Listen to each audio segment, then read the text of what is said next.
பீகார், ஜார்க்கண்ட் மற்றும் உத்தரப்பிரதேசத்தில் குழந்தை பிறப்பு விகிதம் தொடர்ந்து அதிகமாக உள்ளது. பெரும்பாலானவர்கள் கருத்தடை முறைகளை பயன்படுத்தாதது உள்ளிட்ட காரணங்களால் தேவையற்ற வகையில் கருவுறுவதே இதற்கு காரணமாக உள்ளது. அதே நேரம் டெல்லி, கேரளா, தமிழ்நாடு உள்ளிட்ட மாநிலங்களில் குழந்தை பிறப்பு விகிதம் 2% குறைவாக உள்ளது. குறிப்பாக இம்மாநிலங்களை சேர்ந்த நடுத்தர குடும்பத்து படித்த பெண்கள் குழந்தை பிறப்பை தள்ளி போடுகின்றனர். உலகம் முழுவதும் இந்தியா உட்பட 14 நாடுகளை சேர்ந்த 14,000 பேரிடம் UNFPA சார்பில் கருத்து கணிப்பு நடத்தப்பட்டது. இதில் எதிர்பாராத வகையில் கருவுறுவதாக 36% பேர் தெரிவிக்கின்றனர். அதே நேரம் அதிகமாக அல்லது குறைவாக குழந்தை பெற வேண்டும் என்ற நோக்கம் நிறைவேறவில்லை என 30% பேர் தெரிவித்தனர். குழந்தைகளை பெற்றுக் கொள்வதற்கு உள்ள மிகப்பெரிய தடைகளில் ஒன்றாக பொருளாதார வசதி உள்ளது என 10 4 பேர் தெரிவித்தனர். வேலை பாதுகாப்பின்மை 21%, வீட்டு வசதி இல்லாமை 22% மற்றும் குழந்தை பராமரிப்பு இல்லாமை 18% ஆகிய காரணங்களை கூறினர் என்று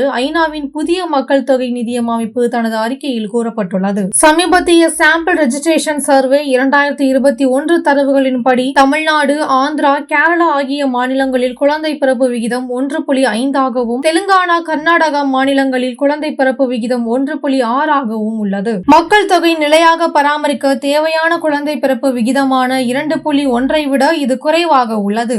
இந்தியாவின் தேசிய குழந்தை பிறப்பு விகிதம் 2ஆக உள்ள நிலையில் பீகார் மாநிலத்தில் உச்சபட்சமாக இந்த விகிதம் 3ஆக உள்ளது. அதற்கு அடுத்த இடத்தில் உத்தரப்பிரதேசம் 2.7, மத்திய பிரதேசம் 2.6, ராஜஸ்தான் 2.4, ஜார்க்கண்ட் 2.3 என தேசிய சராசரிக்கும் கூடுதலாக கொண்டுள்ளன. தென் மாநிலங்கள் உட்பட 15 மாநிலங்களில் குழந்தை பிறப்பு விகிதம் 2.1க்கு குறைவாக உள்ளது.